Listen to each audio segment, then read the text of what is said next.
Hi everyone, welcome. I'm preparing to check in on a couple of my worm bins. There are a couple of bins that have my so-called original red wigglers living in them. And the reason I refer to them as my original red wigglers was because there was a time when I lost almost all of my red wigglers. I thought I had lost them all, but I was able to recover a really small number of them. And those are really the only worms that I was able to tie back to my original first batch of worms. Hence the name My Original Red Wigglers. And these are the bins that those little guys live in right here. And 11 days have passed since we last checked in on them and gave them some food, so I thought they'd be ready for some more. So I'm going to slip on a glove, get these systems up on the bench, and we're going to get them fed. So let's get to work.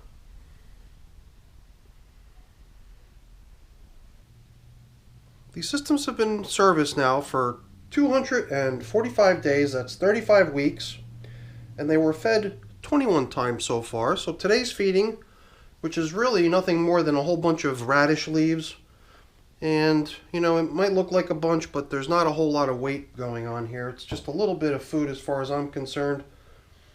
My assumption is that the stuff they got last time, which was mushroom and banana peels, is going to be in large part done. I'm assuming that the mushroom will probably be gone for the most part. As for the banana peels, chances are we're going to find leftovers of the banana peels. That's a somewhat tougher substance that it typically takes a little bit longer for the worms to break down and consume. So I guess we'll see once we get things uncovered. I laid down some newspaper here on top, and by being covered by plastic, I'm sort of forcing the recirculation of moisture, and by doing so, with the material being nice and damp, it's a welcoming place for the worms to come hang out, and it does seem like they've done just that. So not only were they hanging out, but it does seem like they've been nibbling on this top covering of newspaper as well. But I do have this tendency to try to get the most uses out of things as possible, and I wondered if it might be possible to ever so gently remove this top covering newspaper, perhaps in such a way that we could actually rest it out here on the surface just one more time and let it serve this purpose of top covering yet again. And I think we succeeded in doing that, so I think things in here look really nice. For a few feedings now, I've been feeding out on the surface here only and spreading it out all over the place, because usually my thing is to just lay down a little trench of food and that gathers a bunch of worms into one spot. But I've been wanting the worms to really travel the entire system and really break things down, and I think by spreading their feeding out across the top surface I might be accomplishing that, and that's what I plan to do once again today. And there is another thing going on here, and if you look carefully, I might have to speed the video up quite a bit. During the last video, I took close-up footage of them so that we could really get a good look at them. They're little itsy-bitsy snails. With the magic of video editing, it is possible to see them cruising around on the top surface of the bin. Look at them go. During the last check-in, I really tilled up all the material in these systems considerably, and by doing so, I assumed that I had buried all of the snails down into the material, and I questioned whether the snails would be capable of, finding their way back up to the surface, because that does seem to be where they like hanging out. I mean, I really don't know too much about snails, whether or not they're throughout the material or if they are all just the ones that I see out here on the surface, but it's clear to me that they have somehow managed to make it out to the surface. I'm assuming it's all the ones that I had seen last time and that I buried them, and it didn't seem to faze them. They're all out here on the surface again, so good for them, I guess. What I'm going to do is very similar to last time. I like the idea of sort of tilling up the material just so I can get a good sense of how things are, whether or not my feedings across the top surface are achieving the desired result, which is, like I said earlier, getting worms to travel the entire contents of the container versus feeding them in a way that's going to cause them to kind of be concentrated in a single spot. So by starting in the outer edges, that's kind of where I would typically not expect to find worms, since I'm typically feeding down the middle. But it does seem like the worms are all over the place out here on the edge closer to me. And the material in these systems is quite damp. And I think for the time being, I'm going to leave it that way. I had contemplated possibly covering these systems in such a way that perhaps they can lose some of their moisture content to evaporation and let the stuff in here begin drying a little bit. But as long as this stuff is nice and damp, it's going to cause the worms to feel really comfortable and want to just, cruise the contents of the entire system and continue working all this stuff down to a really nice fine consistency. So I do believe we're going to just stick with the plastic coverings and allow the moisture content of these bins to remain a little bit higher, just in the interest of seeing stuff really get broken down nicely. These systems are probably still a few weeks away from the point where I would want to try gearing them up for harvest. And it does seem like the material in these systems is really getting to the point where we probably could really consider harvesting this stuff. But I do typically like to harvest material that's a little bit less muddy and clumpy, and this stuff, you can always tell once it sticks to my glove like this, it's probably a little bit more muddy and clumpy than it needs to be, or at least a little bit more muddy and clumpy than I like it to be. I'm sure if the worms could have their way, they would probably even like it even more muddy and clumpy than this. It's weird because I've been plowing through all this material here, and I found pretty much no large chunks of leftover food, just until I sort of reached that corner there and I felt two pieces of material in my hand. This one actually broke in half, but that was one single piece a moment ago. These are chunks of corn cob, and that's the sort of thing that I question whether or not it's going to break down. I wonder if perhaps if I were to just help the stuff along by fragmenting it into little itsy bitsy pieces, perhaps it can actually all break down at some point in the near future, rather than it remaining as a large chunk of leftover. So I'm going to do just that. This one is falling apart almost like just barely have to touch it and it just crumbles. So hopefully that means this stuff is going to pretty much get consumed at this point.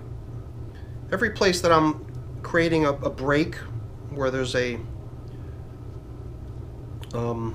new break separating one piece into two pieces, that surface that had previously not been exposed is now additional surface area where worms can approach the corn cob and work on it from that direction too. So anytime you take an object and you break it into smaller and smaller bits and pieces, the likelihood of it getting consumed, I believe, well, I mean, the likelihood of it getting consumed is pretty much good no matter what. It's just the pace at which it's going to get consumed increases because of the overall approachable surface area of the material is increased every time you expose a bit of the material that had previously just been unavailable to worm traffic because it was just part of the inside of the object that you just snapped in half or broke into multiple pieces. So I think we've got ourselves a pretty nice pair of bins here, coming along quite nicely. So I think we're going to restore the banana peel, what's left of it. I mean, this stuff is very, very thin. I'm surprised after only 11 days to see how far they've taken it. And I wonder if that could have something to do with the fact that it's on the surface, and maybe the snails are helping with it or something. I really don't know. But it is kind of nice to see how quickly these banana peels are being consumed. And it's not by accident that I'm arranging these in a little bit of a circle, because I do have a little something that we're going to do at the end, and I'll reveal it when we get there. But for now, I'm just going to restore these bits of leftover banana peel out here on the surface again in these little unusual circular patterns. why wait? Why don't I just tell you now what I'm going to do? I've got these little plastic cups, and I'm going to put them right there, right in the middle of each of these systems, and all the green leaves, all that radish leaf that I bought down for them, that stuff I'll sprinkle all the way around, but the middle section I'm going to reserve for a little treat that's specifically geared for the snails. It's going to be an attempt to see if I can rid myself of the snails. I mean, I don't know if it's really a problem for them to be in the worm bin. It probably doesn't really amount to much of a problem. But it's just an oddity because I don't really have them in any other systems. At least I haven't noticed them anywhere else. And I'd really just prefer my worm bins to be worm bins. I always seem to have either flying insects of some sort, or maybe springtails, or mites, or something going on in my bins at any given time. And sometimes I really wish I could just come into my worm bins and find only worms. Wouldn't that be nice? But there's always some sort of like a little side story going on in most of my systems with some sort of creatures other than worms. Most of them are probably beneficial. Most of them are probably, in the end, just increasing the quality of the finished castings that the system will produce eventually. So I shouldn't complain. But sometimes you just do wish that you could snap your fingers and the little visitor creatures would just be gone. And with snails, you know, it's just the sort of visiting creature that I've never had in my systems, and I don't think I would miss them if they were gone. So I can see there's even a little bit of actual bits and pieces of radish here, not just the radish leaves that came in here.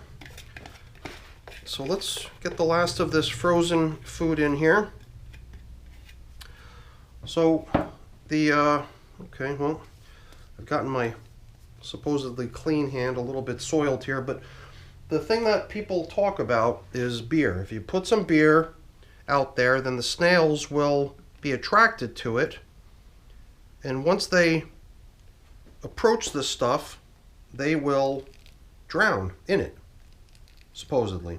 This is really just completely hearsay, and you know, I really hope I don't end up spilling these. I'm almost thinking maybe I should cover up these systems once I get them back over to the shelf, because it does seem likely that I'm going to spill some of this beer, and I'd like to top them off before I cover things up. And I guess that means there's not much more for me to do here on camera. Because once I stop rolling, I'll go ahead and I'll move these things over to the shelf. Once they're on the shelf and stationary, I'll slowly bring over the coverings and restore all that stuff, but I guess that'll be done offline. So before I go and before I shut the camera off, let me just say thank you. Thank you so much for watching. Hopefully you enjoyed the video. If you did, please don't forget to leave me a quick thumbs up before you go. That's always really appreciated. And if you haven't done so already, please also consider subscribing to the channel. That's very much appreciated as well. So wish me luck with the beer test. Maybe we'll catch some snails. We'll see. And in the meantime, cheers. Happy worm farming. Thanks for watching. Bye.